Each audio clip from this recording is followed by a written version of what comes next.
When radars go dark and satellites lose signal, that's when the B-2 takes off. In the dead of night, halfway across the world, America's most feared bomber slipped into the skies.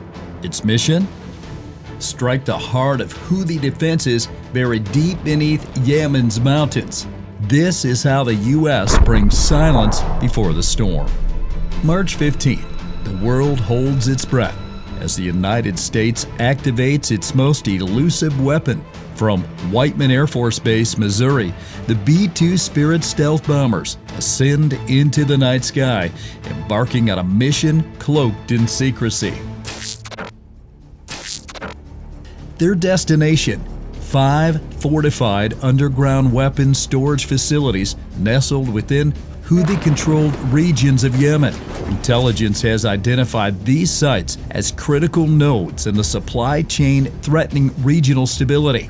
Traversing continents and oceans, the B-2 remain undetected, their radar-evading profiles rendering them virtually invisible. Mid-flight, they rendezvous with KC-135's Stratotankers for aerial refueling, a ballet of precision at 30,000 feet. As they approach the target area, onboard systems engaged, each B-2 carry the GBU-57AB, the massive ordnance penetrator, a weapon so powerful it doesn't explode on impact. It buries itself deep into the earth before annihilating everything beneath. At 30,000 pounds, it's the heaviest precision-guided bomb in the U.S. arsenal, engineered to crush fortified bunkers, nuclear facilities, and underground command posts. Traveling at supersonic speed, it can penetrate over 200 feet of reinforced concrete before its warhead even arms. Against buried weapons stockpiles and hardened bunkers in Yemen's mountains, this wasn't just overkill, it was surgical destruction. One target, one bomb, no second chance. The bombs descend silently, guided by advanced GPS systems, striking with pinpoint accuracy. The resulting detonation sends shockwaves through the mountains, neutralizing the threats concealed within. Without a trace, the B-2s exit the area, their mission accomplished without a single shot fired in retaliation. The obliteration of these facilities not only cripples the Houthis' operational capabilities, but also sends an unequivocal message to their backers. The U.S. possesses the reach and resolve to neutralize threats, no matter how deeply entrenched. This operation marks a significant escalation in the U.S. military's engagement in Yemen, showcasing the B-2 Spirit's unique ability to deliver decisive blows with surgical accuracy. It underscores a shift towards leveraging advanced technology to address asymmetrical threats in complex environments. The reason the B-2 Spirit flew into Yemen isn't mystery, it's math. However, the skies over Yemen have turned into the deadliest trap for unmanned aircraft in modern warfare, so B-2 was called in. Since late 2023, the Houthis have reportedly shot down over 22 U.S. MQ-9 Reapers, each worth up to $30 million. Confirmed or not, that's a staggering kill rate no rebel group should ever have. But these aren't just rebels with AKs. This is a battlefield laboratory, backed by Iran, retrofitted with Soviet-era systems and wired with improvised tech that turns second-hand missiles into first-strike threats. Here's what the B-2 had to sneak past: Bark 1 and Bark 2 missiles. If there's a backbone to the Houthi air defense network, it's the Bark series, the Bark 1 and Bark 2 missiles. These aren't garage-built rockets or improvised launch tubes. They're Iranian-engineered derivatives of the Tyr family, themselves based on Soviet SA-6 and Buk missiles, battlefield-proven interceptors that once terrified NATO pilots during the Cold War. The Bark 1 can strike targets at 50 kilometers with a ceiling of 15,000 meters, while the Bark 2 pushes those limits further to 70 kilometers in range and 20,000 meters in altitude, high enough to threaten everything from Reaper drones to high-flying reconnaissance aircraft. Both variants use radar-guided seekers with suspected electro-optical and infrared backups, giving them multi-spectral targeting in cluttered, electronic warfare heavy airspace. And their mobile launch from wheeled platforms with onboard radar fire control systems, or even slave to offboard radars, feeding them target data in real time. This makes them fast, accurate, and hard to kill before they fire. In simple terms, these aren't backyard rockets. These are battlefield SAMs, purpose-built to take down American aircraft, and they're already proving it. When a Reaper drone shows up over Yemen, there's a bark battery somewhere watching and waiting. Loitering 358 missiles, SAQR-1.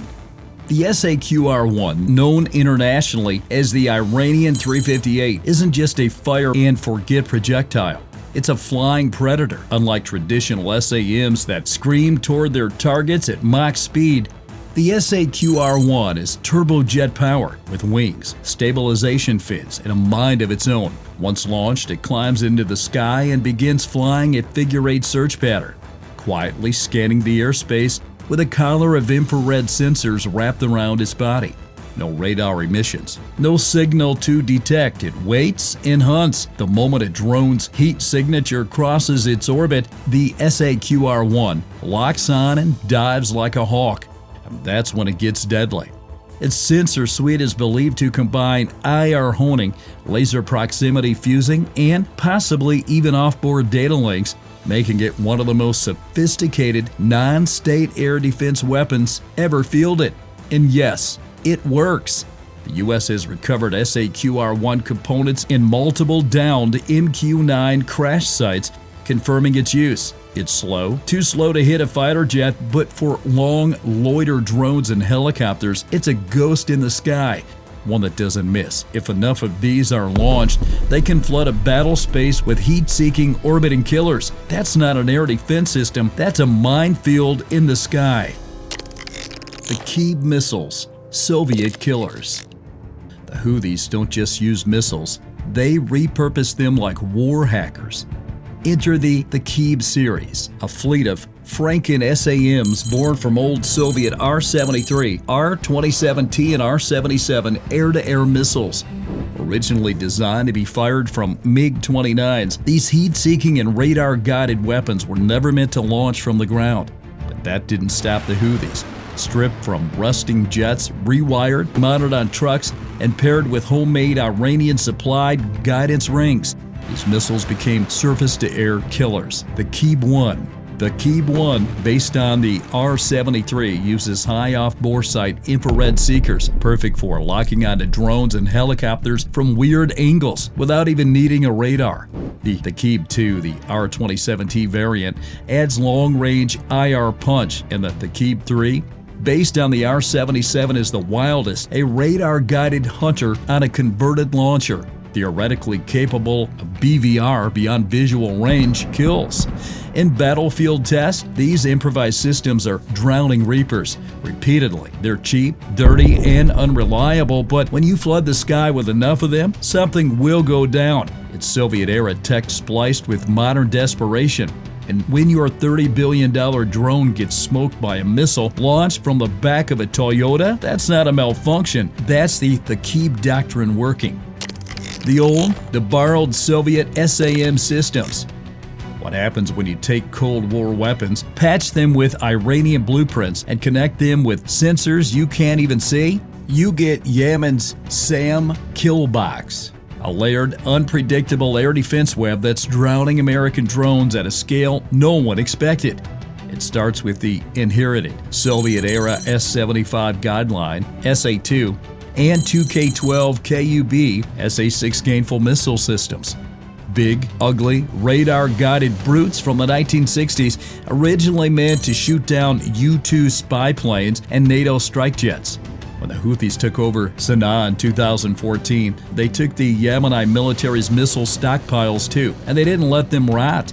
They upgraded them. The Fodder-1, for example, is a modernized 3M9 missile from the Cub system, now fired from mobile launchers and painted in Houthi colors. Then comes the real danger. The Iranian Sayad 2C components smuggled into Yemen, based on U.S.-made standard missiles from the Shah era. The Sayad 2C has a theoretical reach of up to 150 kilometers. Its seeker is semi-active radar homing, deadly in the right hands, and terrifying if paired with Iranian-style radar. There's no hard evidence these are in full Houthi service yet, but the blueprints are there. The launchers exist, and when missiles show up in Sana'a that the Pentagon can't trace, the question isn't if they'll still use them, it's when.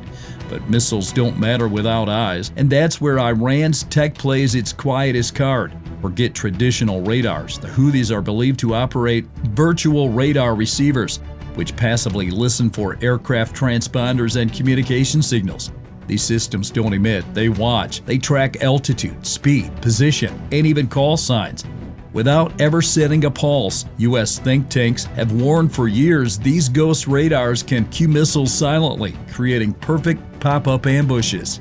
Now, tie that into a battlefield where IR sensors, off-board radar, and electro-optical scopes feed target data to mobile launchers. Suddenly, a 50-year-old SA-6 can get a kill shot it was never built to take.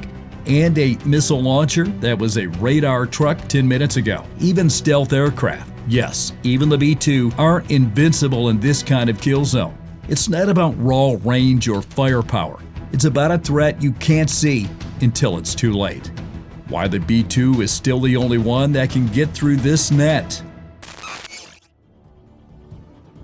There are dozens of U.S. aircraft that can carry bombs. F-15s can go supersonic. F-35s are flying computers. Even B-52s can drop a city's worth of firepower from 50,000 feet. But when the battlefield turns into a digital minefield, where every square mile is crawling with infrared sensors, passive radar traps, and loitering SAMs, there's only one aircraft that can get in, strike, and vanish before the enemy even knows it was there, the B-2 Spirit. While drones get picked off one by one, the B-2 doesn't broadcast anything. Its radar cross-section, smaller than a bird. Its heat signature, cooled and shielded. Its electronic emissions, minimal to none. Houthis rely on signal sniffers, heat sensors, and old Soviet search radars. But the B-2 was designed to defeat all of them, not with brute force, but with silence and shadow. Doesn't fight the sensors, it slips between them. Even systems like the Iranian 358 loitering SAMs, which orbit looking for infrared targets, struggle to lock onto a bomber designed to be invisible at every spectrum. And stealth is just the first layer. Inside, the B-2 is loaded with terrain-following radar, automated jamming systems, and adaptive flight profiles that let it fly nap of the Earth routes where detection is nearly impossible. The crew can update the mission plan in real time, rerouting around newly active SAM sites, dodging pop-up threats, and hitting targets from unthinkable angles. And let's talk about the punch. Only the B-2 can carry the GBU-57 massive ordnance penetrator, a 30,000-pound bunker buster that drills through 200 feet of concrete before detonating. No Reaper, no Super Hornet, no F-35 carries that kind of doomsday payload. It's no accident that the B-2 was chosen for this mission. It was because nothing else could survive in that airspace, reach those targets, and come back without a scratch. When every other aircraft risks being picked off by repurposed missiles or passive radar traps, the B-2 doesn't risk, it executes. And why every enemy knows if the B-2 is in the air, something important is about to disappear. As the threats evolve, so do the hunters. And if you want to see the B-2 Spirit evolve into something even deadlier, hit that like, smash, subscribe, and stay locked in, because this war isn't over, and neither are we.